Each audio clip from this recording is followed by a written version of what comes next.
So we cover Preacher on our website, Oh, cool. and the writer we have for it Mhm. is like the biggest fan. She loves it so much. Okay. I know you have a previous relationship with the showrunner, Right. But what made you want to do this show other than that, other than having him connected? It's a great question. The subject matter, for sure.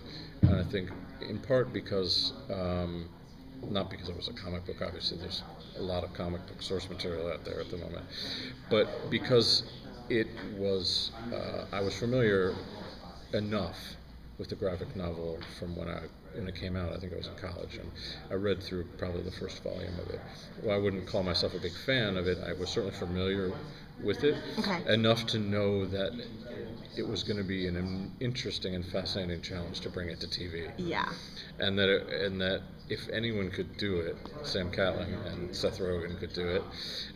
So when I heard that team was together doing that, I jumped on it for that reason, and also because it was distinctly different from the other things I'm working on. Okay. It's really important, when you get. I'm fortunate to be very busy as a composer, that it's easy to fall in a rut. I mean, working on TV can be a grind. That's It's what a I've lot heard. of Yeah. work and Yeah. a lot of short time, a lot of deadlines and a lot of pressure to be creative quickly. Sure. So if I was in a situation, if I found myself in a situation where I was working on shows that were really similar, you'd burn out a lot quicker. Yeah. So I really try as best I can, obviously, to scout out things that are going to be new and interesting creative challenges, just to keep what I'm working on disparate, and also at the same time, if you get on a show and it is successful, you're going to be on it for years. Yeah. So it has to be something that's interesting to you. Yeah, and a challenge, right? And a challenge, exactly. Right. Okay. And Preacher is certainly a challenge. Well, tell me a little bit about your process, because it does seem like, do you see, the script? Do you see a cut? Can you take me through that process a little bit? So I have access to scripts, but I actually generally try to avoid them. Okay. Not for any reason other than, as a composer, I'm lucky and I get to be pretty much last in the process. So when I see these shows, they're almost done, except great. for music and Yeah. sound. Okay. So I get to watch it like a fan, Oh, that's great. which has been great. It served me well over Breaking Bad and many shows that I've worked on, and because I've done this for a while now, I find myself to be very visually driven, creatively. Okay. And it's fun, and I think also creatively helpful for me to sit down and watch the show cold. Okay. And experience it not knowing what's going to happen, so that I can be scared or startled or surprised, or just like anyone will be when they watch, so that then when I go back and think about it, I can say, okay, that was such a neat moment, and what can we do to really wring every bit of emotion we can out of that scene or this moment. And that's how I approach it. Okay. Yeah. Good. Now, talk to me about, coming into season 2, was there anything you wanted to do more of? Anything you wanted to do differently? Anything like that? What was your process coming into a new season? That's a great question, too. I in part, I knew that, in part, working on Preacher is always different. I mean, even week to week, never mind season to season, because there's a cavalcade of new and crazy characters coming and going all the time, which is fun. Yeah. And so it's never boring. But one thing I did know going into season 2 was that they were going to hit the road, and they were going to leave Texas, in this case go to New Orleans. So coming into it, I actually thought there might be a New Orleans influence about the score, but what I found actually is that there was so much of that inherent in the story, meaning they were in jazz clubs, or they're walking down Bourbon Street and there's that sound that you would only hear there, that cacophony of different things coming out of the thing, that really told that story already. Sure. And that adding it to the score actually was putting a hat on a hat. It was too much. Okay. And so what's been interesting actually is I'm finding the longer we go with Preacher that there's some threads of commonality in the score that are actually very useful in that they're grounding. Okay. They keep us in the story and invested in the characters, even while all this crazy shit is going on all around them. Right. You know, and circumstances and locations and everything else is changing like crazy. I'm finding that hopefully the score is actually the grounding piece that's keeping us centered on their quest, you know, and their relationships, which are really, of course, the foundation of the thing. Right. And it's interesting too because like I'm not sure, I don't know if I want to say like average viewer understands how important the score is, how much like the ambient music is, all that stuff. Like when you're composing, is that even something you think about, like the end product and how it will affect people, or are you just trying to serve that story and you know, make sure sonically it all makes sense? Well, I hope they're one and the same. Okay. You know, I mean, well, let me say that I hope that it's never something the audience has to sit there and think about. Okay. Because if it is, then I'm not doing my job. Yeah. Then, you know, if it's something that, you know, for me, and not every composer feels this way, but for me and the shows that I tend to work on, you know, the music for sure should be subservient to the story.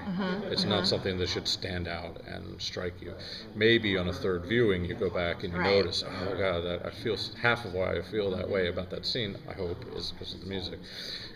So in that way, I think there's a subtlety about it that's important. But I also don't, you know, I don't, especially on a show like Preacher, which is so over the top. Right. You know, you can't just be a wallflower. You know, I mean, you have to play your role in the craziness. And I think it adds to it. You know, absolutely. The whole experience. Oh, for sure. I mean, you know, it's one of those things that's just an important ingredient in of many important ingredients that all come together. And as I always say on my Vince Gilligan shows, I just try not to screw it up. You're not. So do you have like a favorite, like one or two favorite musical cues that you can talk about and why they're your favorite? Yeah, I mean, from Preacher we're talking about specifically. Yeah, I mean, I've been so happy with how we've been able to utilize and reinvent the music that I wrote very early on in season 1 for The Saint of Killers, which has been a lot of fun because he appears on and off again all the time, and he's obviously a huge propellant in the show.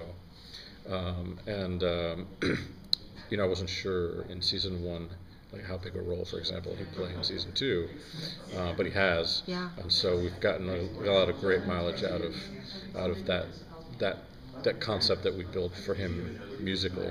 Great. But it doesn't always work out. I mean, like I love the music also that I wrote for Quincannon in season 1. We did a kind of a really strange Japanese no play kind of spare and weird score for him. And of course, he didn't survive the first season, so wah, wah. I haven't been able to come back around to that one yet. Maybe in a flashback. So I also like to ask about, I know you are quite busy, which is amazing. Yes. Is there any like genre you haven't done yet that you really would love to do, or like what's your next challenge? Like what is something you would love to do next, or even someone you'd love to work with? Yeah, I mean, I think there's a world out there where I could envision myself doing any kind. Like I'd love to do a historical drama. I'd love to do a science fiction thing. I mean, I think almost that all of those things are interesting, but they aren't really what draws me to these projects. I mean, I'm drawn to plot and in a very writer-driven way.